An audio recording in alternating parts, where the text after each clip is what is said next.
Olá, muito boa noite. Você é bem-vindo a mais uma reunião, a mais um culto da Igreja Evangélica do Caminho. Eu creio que nesta noite Deus tem algo para nos oferecer através da sua palavra. Você também pode compartilhar essa live com os teus familiares, teus amigos. Tenho certeza que eles serão tremendamente tocados e abençoados pela palavra do nosso Deus.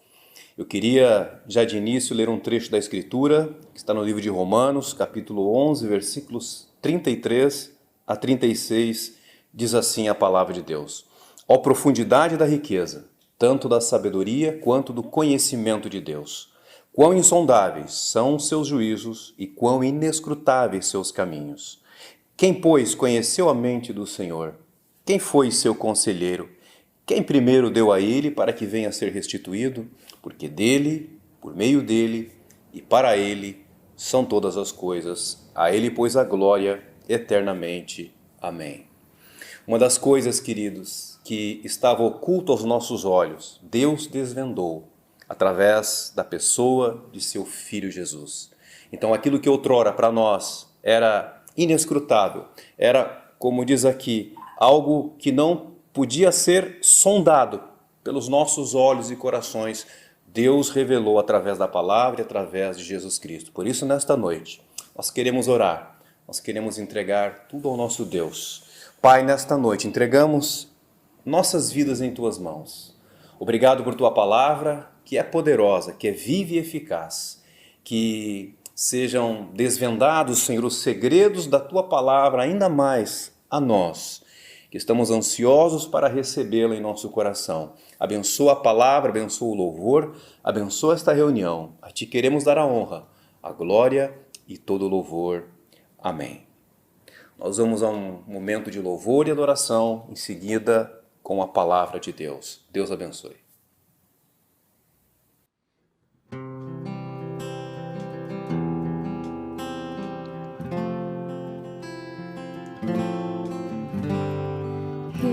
Exaltado, Rei exaltado nos céus, eu louvarei. Ele exaltado, para sempre exaltado seu nome, louvarei.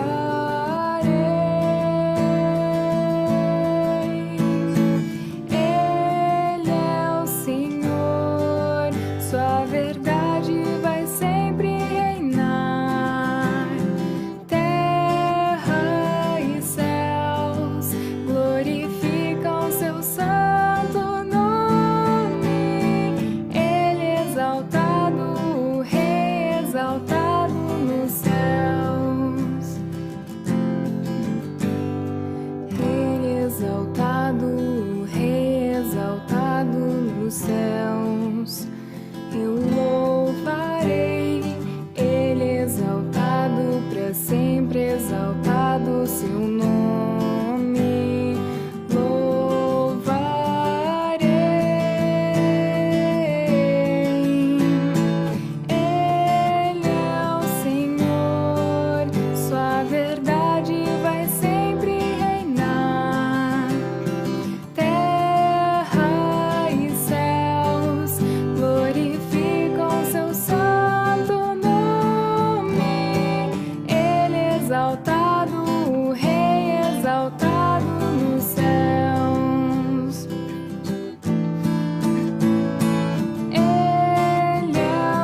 queria que você abrisse comigo a sua Bíblia no Evangelho de Marcos, capítulo 9.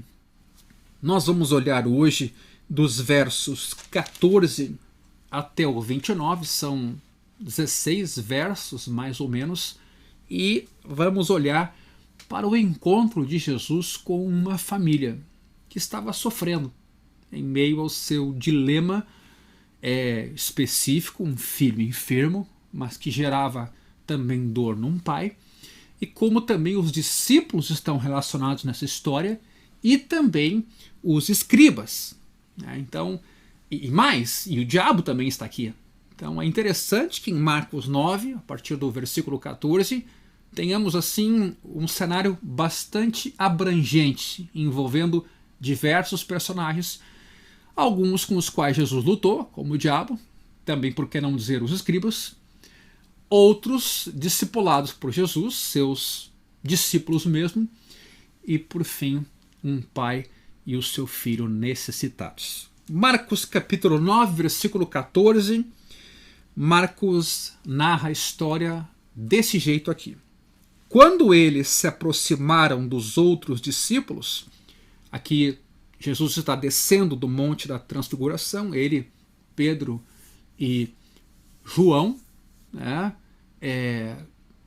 e Tiago estão então descendo do Monte da Transfiguração e se encontram com os demais discípulos. Eles veem numerosa multidão ao redor desses discípulos e os escribas discutiam então com os discípulos. Versículo 15.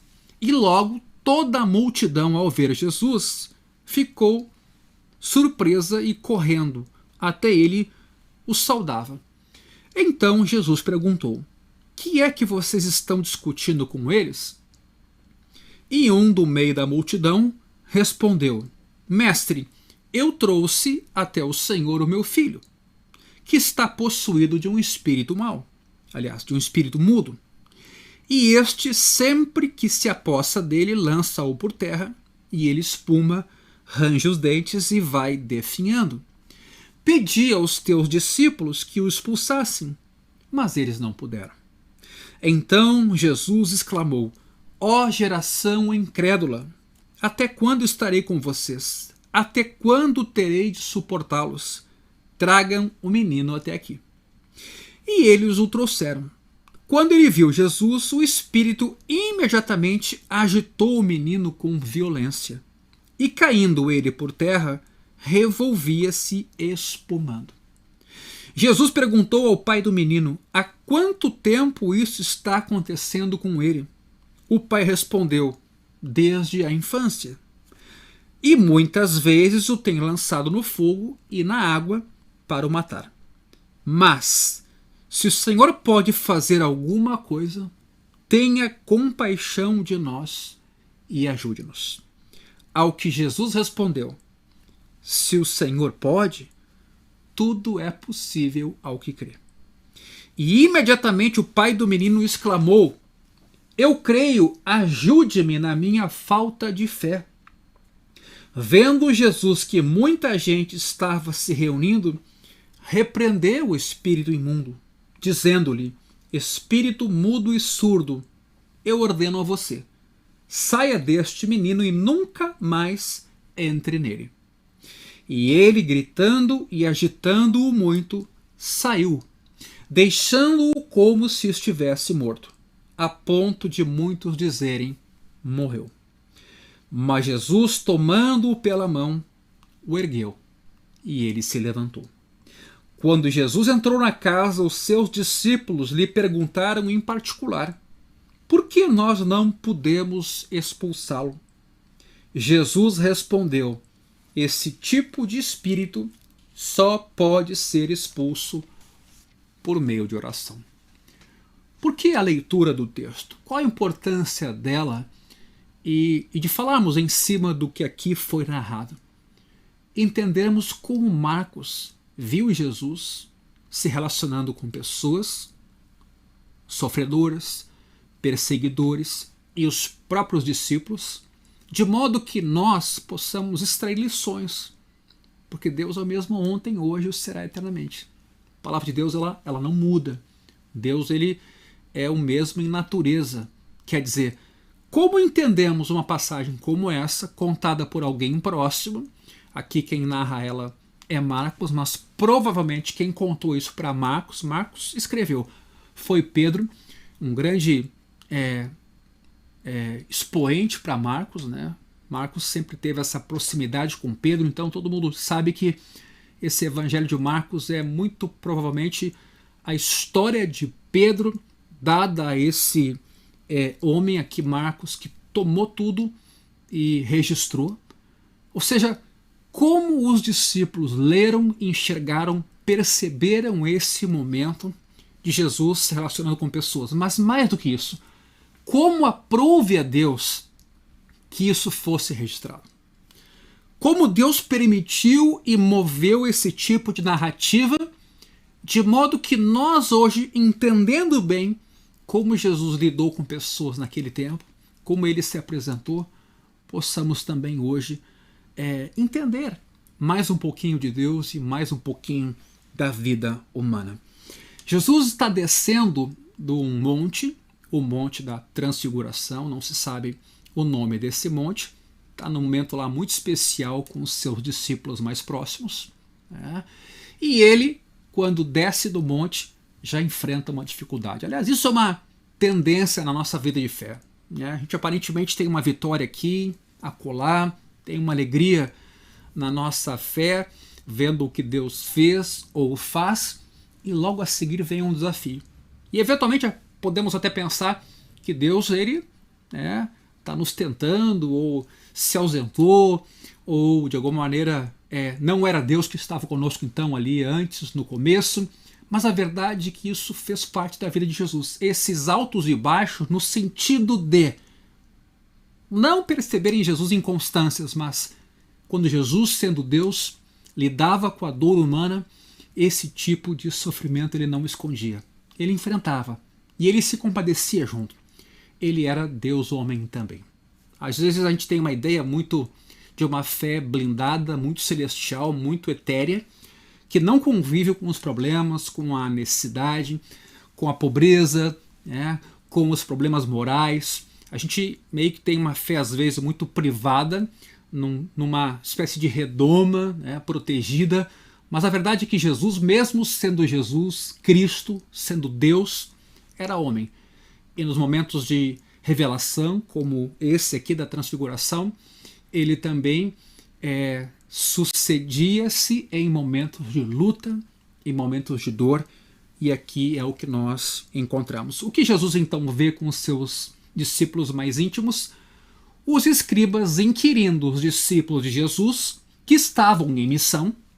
Vejam como aqui Jesus estava no monte com os discípulos mais próximos, mas os demais estavam trabalhando, já com função delegada de pregarem e ensinarem em nome de Jesus. E aconteceu que, num dado caso, os discípulos não tiveram muito êxito. Se depararam com alguém tomado de um espírito mau, que era jogado no fogo ou na água, e os discípulos de Jesus, que aqui não estão com o seu mestre, pelo menos até então, reconhecem o seu limite e nada podem fazer, e os escribas estão lá discutindo com eles, no mínimo perguntando em que nome vocês estão fazendo isso, com que autoridade, quem são vocês, né? E logo toda a multidão, quando vê que Jesus chega, o texto diz, ela fica surpresa e corre até Jesus e o saúda. Eu gosto muito desse texto, como ele começa. De alguma maneira, esse texto mostra que toda a ênfase do ministério de Jesus está em Jesus. O poder pertence a Deus, meus irmãos. Nós, enquanto discípulos de Jesus, seguimos a Ele, confiamos nele, temos fé em Jesus, mas o poder pertence a Jesus. Ele é o cabeça da igreja, é no nome dele que a gente ora pelos enfermos, é no nome dele que a gente prega para as pessoas, é no nome dele que a gente vive, inclusive. Então, nesse momento, a multidão, quando vê Jesus, obviamente, corre para ele. Ele vira o protagonista, ele vira o centro das atenções. Afinal, foi para isso que ele veio, para dar testemunho do Pai e testemunho de Deus. Nesse sentido, Jesus então pergunta para os escribas que estavam inquirindo os seus discípulos: o que vocês estão discutindo com eles? É como se Jesus estivesse assim, né, tomando satisfação dos inquiridores dos seus discípulos. Como se o chefe dos discípulos agora chegasse e questionasse os inquiridores: o que vocês estão pensando? Em nome de quem talvez vocês estão aqui? Ou seja, o que vocês querem? Qual a questão de vocês? Não deu tempo da resposta. Por quê? Porque aí parece que o tema religioso ele é deixado de lado por uma necessidade. Tem um pai aqui que do meio da multidão atravessa essa pergunta de Jesus e diz que está trazendo o seu filho até Jesus possuído de um espírito mudo, e esse espírito de tal maneira se aposta do seu filho que o lança por terra ou o joga na água. O filho espuma, range os dentes, vai definhando, e aí veja o que o pai diz: pedi aos teus discípulos que o expulsassem, mas eles não puderam. Eu já vi muita gente pregar sobre esse texto aqui e até interpretar esse texto da maneira como achava mais legítimo. O que Jesus diz a partir da fala desse pai, quando o pai reconhece que os discípulos dele não puderam lidar com aquele caso? Jesus disse: geração incrédula, até quando estarei com vocês? Até quando terei de suportá-los? Essa fala aqui, na verdade, não é dirigida aos discípulos. Essa fala aqui é dirigida àquela multidão ou àquelas pessoas ou aos seres humanos de forma geral.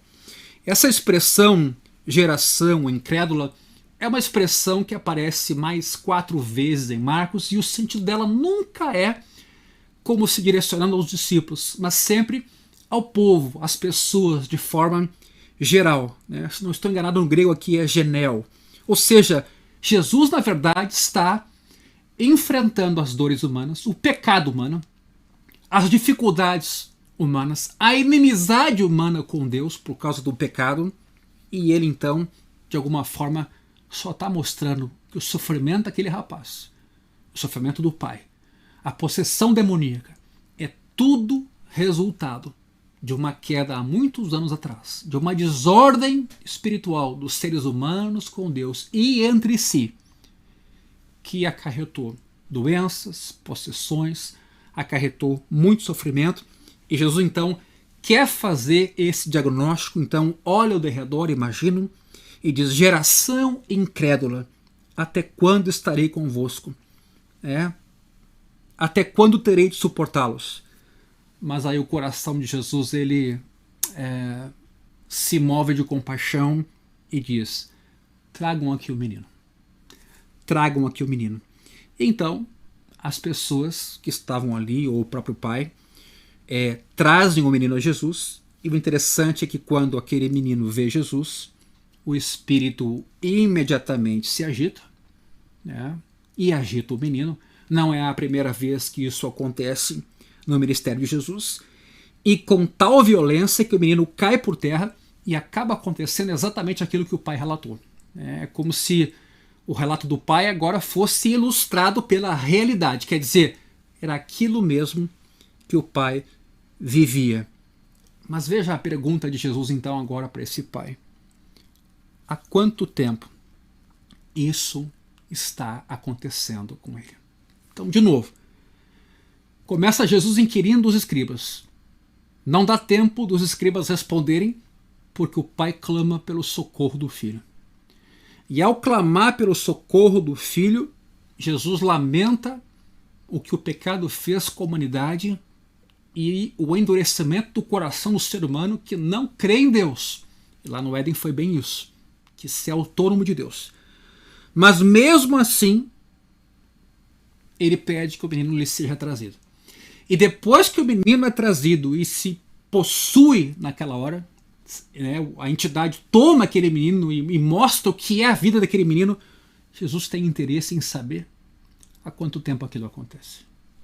Então eu, de cara assim, ao ler esse evangelho e lê-lo até aqui, eu não tenho como não enxergar esse Deus que está em Cristo aqui como um Deus que se importa, como um Deus que ama, como um Deus que, sim, olha para as dores, para as dificuldades, lamenta elas, né? Quem sabe às vezes fica indignado com o que o pecado fez, né? Com a falta de fé da vida humana, mas esse mesmo Deus, ao mesmo tempo em que manifesta a sua justiça contra toda injustiça, ele manifesta o seu amor e a sua compaixão para com quem sofre. E ele está interessado em saber há quanto tempo aquela criatura que foi criada em imagem e semelhança de Deus vem sofrendo na mão do diabo, inimigo de Deus. Vem sendo possuída por um ser maligno que não dá a essa criança ou esse jovem autonomia de vida, muito menos para viver normalmente. Vive como um bicho, como um ioiô, como alguém preso em grilhões, e que o seu escravizador decide quando solta, quando puxa a corrente. Há quanto tempo isso está acontecendo? Então eu quero dizer assim hoje à noite que Deus se importa com cada um de nós. É difícil entender e é difícil saber plenamente o que você está passando nesse exato momento. Tua família, teu marido, teus filhos, a tua situação profissional, a tua situação de saúde, tuas emoções, né? Tua expectativa de viver um tempo diferente em 2020. É difícil a gente conseguir entrar no coração de cada um e na mente de cada um e imaginar o tipo de vida que se está vivendo, ou o tipo de sobrevivência que nós estamos tentando praticar. Mas uma coisa eu quero dizer, independentemente do contexto e de quem tenha dado causa ao momento em que nós estamos inseridos: Deus se interessa pelas dores. Deus se interessa pelo sofrimento. Deus, inclusive, se dispõe a ouvir, porque é uma pergunta para ouvir resposta. Há quanto tempo isso está acontecendo? E a gente tem a ideia, às vezes, de que Deus está tão ocupado, que ele não é pessoal, que ele é um espírito, né? É como se não tivesse vontade, interesse, compaixão, como se ele não nos conhecesse. Não, ele quer saber há quanto tempo aquele sofrimento está acontecendo. E o pai responde, o quê? Desde a infância. Foi por isso que Jesus veio. Exatamente por esse sofrimento recorrente, sem solução, que desencadeia outros sofrimentos, que gera frustrações com quem tenta resolver. Né? Esse pai certamente era um pai frustrado, assim como a mulher do fluxo de sangue há muitos anos tentava resolver o seu problema e a coisa ficava pior. Ela perdeu todo o seu dinheiro na mão de médicos. E aqui, de alguma maneira, eu vejo também um pai que diz: isso aí é desde a infância. É desde a infância que eu convivo com isso, querendo ter um filho normal, um filho que esteja bem de saúde, né? É desde a infância que eu vivo isso que o Senhor está vendo aí. E aí o pai ainda complementa, porque percebe uma malignidade na vida do seu filho. E muitas vezes o tem lançado no fogo e na água para o matar. Quer dizer, o pai percebe que tem uma coisa ruim ali, maligna, e muito provavelmente porque o filho já devia ter quase ido a óbito, né, nas tentativas do diabo de roubar a sua vida. O diabo, nesse sentido, é bem identificado aqui pelo pai, inclusive, que vê que alguma coisa muito ruim acontece na vida do seu filho. Mas aí o pai chega um momento em que ele não quer mais relatar o passado, a dor, ele abre esse coração com Jesus, mas ele vai a Jesus e diz assim: mas se o Senhor pode fazer alguma coisa, tenha compaixão de nós. Veja bem a expressão. Se o Senhor pode fazer alguma coisa, tenha compaixão de nós. Não sei, a mãe aqui não está implicada, não está citada, mas no mínimo o sofrimento do filho era um sofrimento difícil também para o pai. Eu não sei que tipo de ideia o pai tinha a respeito daquilo, talvez até o pai se sentia culpado por aquilo, né? Era muito comum naquela época as pessoas entenderem-se responsáveis por filhos doentes, como se os pais tivessem pecado e, consequentemente, os filhos nasceriam com problemas. Mas nem vamos pensar nisso, vamos pensar no dia a dia dessa família, com esse pai convivendo com o seu filho desse jeito. A gente às vezes reclama de coisas que são muito menos graves do que essa. E eu não estou colocando isso aqui para consolar ninguém quando a gente compara dor com outra dor. Mas eu estou dizendo que nós, seres humanos, temos uma tendência à ingratidão e às vezes ao pessimismo, que quando a gente olha uma situação que nem essa, a gente pensa, cara, como é que era viver na pele desse pai aqui? Se desde a infância era isso que ele via, era com isso que ele convivia e não tinha perspectiva nenhuma, e nem os discípulos de Jesus puderam lidar com aquela situação. Mas se o Senhor pode fazer alguma coisa, eu imagino até a ideia aqui de atenuar esse problema, não resolvê-lo plenamente, tenha compaixão de nós e ajude-nos. Ao que Jesus respondeu: se o Senhor pode. Quer dizer, primeiro esse pai aparentemente não sabia quem estava ali.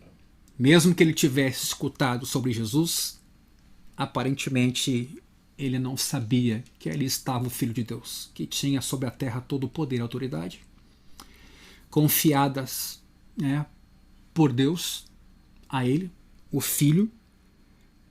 Aí ele então diz: tudo é possível ao que crer. E aqui, de novo, quando eu considero que a crítica que Jesus faz, ela não é uma crítica aos discípulos, quando ele diz: geração incrédula, até quando estarei com vocês? E quando Jesus então diz aqui: tudo é possível ao que crer, para mim fica bem evidente que aqui o problema não foi dos discípulos. Para mim aqui fica bem evidente que quando Jesus diz tudo é possível ao que crer, ele está dizendo que nós, seres humanos, não podemos fazer nada. Ou seja, tudo é possível ao que crer, não é que eu tenho que reunir uma fé toda especial para que então Deus me ouça, uma fé muito vigorosa. Na verdade, o que Jesus está dizendo é que tudo aquilo que nós não podemos fazer, quando a gente confia em Deus, como um grão de mostarda, com a limitação humana que a gente tem para confiar, né? Porque nós somos seres humanos pecaminosos. Ou seja, essa fé que inclusive Deus nos dá, mas que é uma fé que entrega tudo a Deus para que Deus faça o que nós não podemos fazer, é neste sentido, sim, que tudo é possível ao que crer. E não no sentido de que eu reúno toda a minha fé e então atinjo um nível de fé, bom, agora sim atingi um nível de fé, Deus me ouve. Não. É quando eu sei que eu não posso, mas eu sei que Deus pode. Eu confio que Deus pode. Eu reconheço que Deus pode. Eu entrego a minha vida, eu entrego o meu caso, eu entrego o meu filho. Quer dizer, se o Senhor pode, Jesus está perguntando para aquele pai, até porque o pai não entendeu mesmo que ali está o Filho de Deus. Tudo é possível ao que crer. E para mim, nitidamente, esse versículo 23, então, está a dizer: não que eu preciso de uma fé especial, não que eu preciso de uma grande fé, não que eu preciso reunir todos os meus esforços e então talvez aí eu vou atingir um nível exato da fé onde o milagre vai acontecer, como a gente ouve tantas vezes. Não.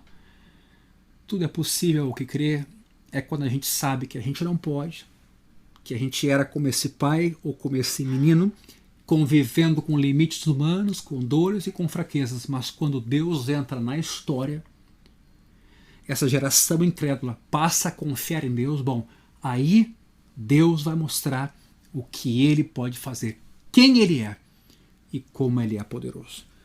O texto diz que imediatamente o pai do menino exclamou. Olha a humanidade, olha aqui a preocupação de Marcos de descrever o sentimento e a expressão ou a reação do pai. Eu creio, ele diz. Ajude-me na minha falta de fé. Ajude-me na minha falta de fé. Que sinceridade desse pai. Isso é importante. Era muito tempo já que aquilo acontecia. Por que esse pai, de uma hora para outra, ia acreditar, olhando para Jesus, que o milagre ia acontecer, se na própria frente de Jesus o filho se manifestou e os discípulos não tinham conseguido fazer o milagre? É natural que esse pai aqui tivesse uma fé pequena, mas acreditasse, sim, que Jesus podia fazer alguma coisa, mas ele é honesto e pede: ajuda-me na minha falta de fé. E que bom que nós tivéssemos essa transparência com Deus mais hoje. E não essa ideia sobre-humana de que a gente tem que ser um crente sobre-humano, heróico, um crente imbatível, né? Um semideus praticamente, como na mitologia. Não, eu creio em Jesus, mas me ajuda na minha falta de fé. Eu acho que é a resposta, sinceramente, que Jesus esperava. E não uma resposta que causasse boa aparência, que causasse uma boa impressão, mas que fosse mentirosa no coração, que escondesse uma desconfiança, uma dúvida e uma incredulidade. Sim, eu acredito que esse pai tinha aquele pequeno grão de mostarda de fé para dizer: Deus, eu não posso, isso aí está acontecendo desde a infância do meu filho, mas eu creio que alguma coisa o Senhor pode fazer. Me ajuda na minha falta de fé. Eu seguidamente oro: Senhor, me ajuda na minha falta de fé. Senhor, aumenta a minha fé. Senhor, me dá capacidade de não confiar em mim mesmo e confiar no Senhor. Me dá a capacidade de saber que eu sou limitado, que não saia como um louco tentando resolver tudo da minha vida, fazendo as coisas do meu jeito, sendo marido, pai, ou na minha profissão, que eu te coloque no centro, que eu confie, que eu entregue as coisas a ti, Senhor, que eu tenha fé. Porque é disso que se está a falar aqui. Ou seja, estamos falando de fato da intervenção de Deus na história, no nosso dia a dia, no nosso trabalho, na nossa família, na nossa saúde, nas nossas emoções. Eu creio sim que Deus age sobrenaturalmente no nosso cotidiano. Isso é uma questão de fé, de confiança. Então, temos aqui um pai que reconhece o seu limite, reconhece a sua humanidade, reconhece que precisava crer, que Jesus havia dito: sim, tudo é possível ao que crer, no sentido de que quando Deus entra na história, os limites humanos eles são superados, e aí passamos a ter uma compreensão de um evangelho que vem de Deus, que não é de homens, como Paulo disse, escreveu aos Gálatas. E esse evangelho se manifesta de forma poderosa aqui. O que aconteceu é que Jesus, vendo que muita gente estava ali, repreendeu o espírito, dizendo: espírito mudo e surdo, eu te ordeno, saia, né, deste menino e nunca mais entre nele. E vejam que a possessão ela era consistente, porque diz que o espírito, gritando e agitando muito, saiu, deixando como se estivesse morto, a ponto de muitos dizerem: morreu. Então, eu imagino aqui que a possessão era tão real na vida desse jovem que tinha desfigurado o seu jeito de ser, seu jeito de funcionar, de se movimentar, tanto que quando o espírito sai, o jovem aqui perde força, né, e fica como morto. É um recomeço. É um recomeço.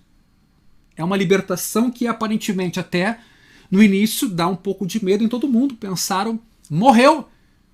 Mas tamanha, talvez, a mudança de semblante, de maneira de ser que aquele homem estava sofrendo agora. E mesmo na frente de Jesus, então, com toda a autoridade de Jesus, o diabo tentou resistir. se debateu, gritou, fez um estardalhaço. Mas, a partir da palavra de Jesus, ele teve que sair. Jesus, então, tomando pela mão aquela pessoa, aquele homem, ergueu e ele se levantou. E aqui a gente vê, então, um testemunho muito bonito do poder de Deus. Nosso país, meus irmãos, precisa de Deus. O nosso estado precisa de Deus. Porto Alegre precisa de Deus. Tua casa precisa de Deus. Não de uma fé positiva mentalizada, não de uma subjetivação exponencial, quer dizer, super concentrada ou trabalhada. Não. O que nós precisamos é reconhecer que a gente é gente, que a gente sofre, que a gente tem medo, que a gente duvida às vezes, que nós às vezes sim temos falta de fé. Mas veja aqui esse pedido: ajuda-me na minha falta de fé. Sabe o que Jesus vai dizer depois para os discípulos, quando os discípulos perguntam por que nós não podemos expulsar esse espírito? Jesus diz: esse espírito só pode ser expulso por meio da oração. Eu tenho dito uma coisa, né? Essa pandemia devia servir para a gente orar mais, falar mais com Deus e aprender a confiar mais nele. A oração é um dos momentos em que você aprende sobre fé. Porque é aquele momento em que você fala com Deus, e quando você fala é porque você confia que alguém está ouvindo e que alguém pode responder a sua oração. Veja bem aqui. Nesse caso, há uma libertação de um espírito mau, um jovem é completamente curado, transformado e liberto. E Jesus, no final dessa história, vai literalmente ensinar os discípulos, quando os discípulos perguntam por que nós não podemos expulsá-lo. Porque esse espírito só pode ser expulso por oração. E aí eu lembro de novo no pedido do Pai. Uma oração. Ajuda-me na minha falta de fé.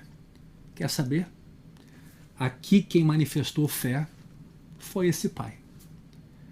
Esse pai que, diante das limitações humanas e da frustração de muitas tentativas de lidar com seu filho, ele conseguiu perceber que Jesus lhe ajudaria a ter mais fé. Que Jesus lhe ajudaria a confiar, a entregar, a descansar. E que mesmo uma fé muito pequena naquela situação era suficiente para Jesus entrar na história e o seu nome ser glorificado. E o ser humano saber o Deus que serve, o Deus em quem confia. Pois aqui então, esse Pai nos dá uma bela lição de que reconhecer nossas fraquezas não é problema, de que reconhecer nossos limites não é problema, de que o pior do que tudo isso é a hipocrisia, a mentira, a falsidade, a religiosidade, a religião exterior, a das aparências. Quando então a gente foge da verdade importante que todos nós temos que enfrentar. Somos seres humanos, pecadores, limitados, mas servimos a um grande Deus. E esse grande Deus, nós o podemos servir porque ele se fez gente e nos salvou por meio do seu Filho Jesus. E nos deu a fé, nos deu a confiança em Deus. Eu queria orar por você, pela sua família, pela sua casa, pelo seu trabalho. Mas acima de tudo, eu queria orar por você. Você que talvez tenha depositado em muitas outras coisas, e quem sabe até em si mesmo, todo tipo de expectativa. Você tem depositado a esperança em você ou nos outros, ou você se acha muito pequeno. Bom, aqui nós temos gente pequena. Os discípulos não foram exitosos, o pai não sabia muito o que fazer, mas houve da parte desse pai a humildade, a confiança, a entrega, e o pedido de compaixão. E Jesus aqui não teve dúvida alguma, estendeu a sua mão, expeliu aquele espírito mau e levantou aquele jovem que estivera morto ou como morto, para que agora fosse restituído ao seu pai. E eu imagino como é que esse pai não lidou com essa situação. O texto aqui não nos mostra a reação desse pai. Aparentemente, porque aqui de fato o importante era a narrativa até aqui e o que podemos aprender quando diante de desafios, e nós os teremos, todos nós, para quem devemos olhar, em quem devemos confiar, em quem devemos descansar. Eu queria orar por você, especialmente por você que está se esforçando para ter uma grande fé, está se esforçando para fazer algum tipo de corrente, está criando algum tipo de disciplina, imaginando que essa disciplina vai agradar mais a Deus, então você vai chegar num nível onde Deus vai ouvir você. Eu quero sugerir um caminho diferente. Seja humilde, dobre o seu joelho, entregue o seu coração assim como você está e peça para Deus ajudar você, para Ele agir, para Ele estender a mão, para Ele olhar com compaixão para a tua realidade. Mas deixa Deus falar com você, deixa Deus ter esse diálogo com você, assim como teve com esse pai aqui. Jesus quis escutar quanto tempo está acontecendo. Deus quer escutar você, quer ouvir seu clamor, suas lutas, seus medos, seus questionamentos, suas dúvidas. Quer, na verdade, ouvir o que ele já sabe, mas ele quer ouvir que você coloque isso para fora e que você ponha a sua confiança em Deus. Que você se entregue a Ele e que você clame pelo seu nome, para que você possa ver a mão de Deus estendida, pelo poder que ela tem, mas porque ela é movida por compaixão, e que você possa experimentar, com a pequena fé que você tem, um grande Deus. Pai, abençoa no nome de Jesus, teu Filho, a vida de cada um dos nossos irmãos, a vida dessa pessoa que nos assiste agora, que nos escuta, que está vivendo um momento difícil. Eu não conheço esse momento, mas tu sabes de tudo, tu conheces todas as coisas. Eu te peço, Deus, visita esse pai, visita essa mãe, visita esse filho, visita esse avô, visita essa pessoa pelo teu poder de compaixão e de amor. E realiza, Senhor, os teus milagres. Executa os teus feitos. Fala conosco. Aquieta o nosso coração desesperado, vulnerável, às vezes fechado para o teu agir, desconfiado da tua ação, às vezes um coração que a gente tenta esconder de ti. Senhor, perdoa os nossos pecados. Tu nos conheces totalmente. Ajuda-nos em nossa falta de fé. Abençoa nossa casa, nossa família, nosso lar. Abençoa nossa vida, abençoa o nosso coração e nos transforma, ó Deus, e nos abençoa. Oramos pelos enfermos neste momento e oramos no nome de Jesus, porque o poder pertence a Deus, mas oramos no nome de Jesus acreditando que Ele faz milagres e que Ele pode nesse momento fazer milagres em teu corpo, em tua alma, em teu espírito, em tua casa, em teus negócios. Sim, eu acredito no poder de Deus, no nome de Jesus. Esse poder que abençoa, que cura, que perdoa e que transforma. Pai, muito obrigado nessa noite.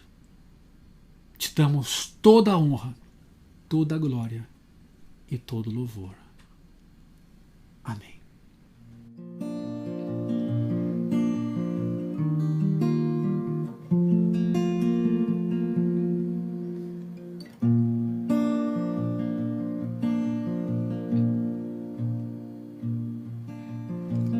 No início eras a palavra,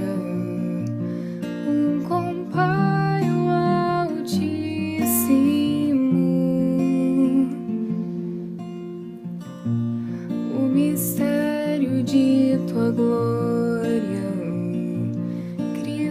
ti se revelou.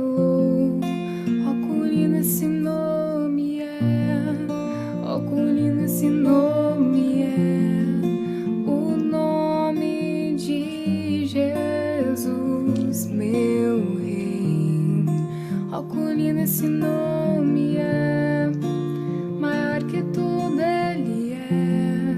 Ó, quão lindo esse nome é, nome de Jesus.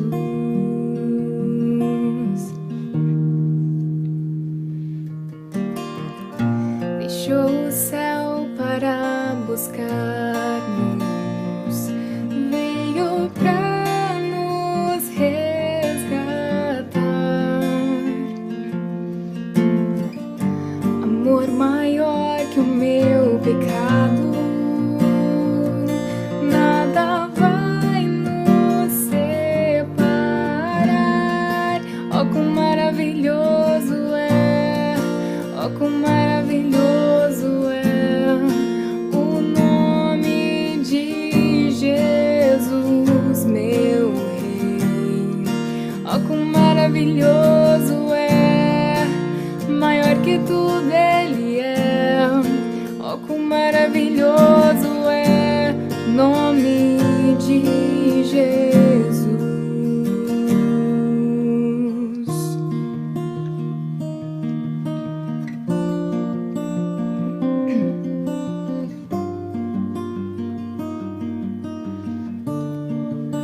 A morte venceste, o véu tu rompeste, a tumba vazia agora está. O céu te adora, proclama tua glória, pois ressuscitaste, vivo está. És invencível, inigualável, hoje pra sempre reinará. Teu é o reino, tu é a glória, e acima de todo nome está. Poderoso esse nome é, poderoso esse nome é, o nome de Jesus, meu Rei. Poderoso esse nome é, mais forte que tudo é. Poderoso esse nome é, nome de Jesus. És invencível, inigualável, hoje pra sempre reinará. Teu é o reino, tu é a glória, e acima de todo nome está. Poderoso esse nome é, poderoso esse nome é, o nome de Jesus, meu Rei. Poderoso esse nome é, mais forte que tudo é. Poderoso esse nome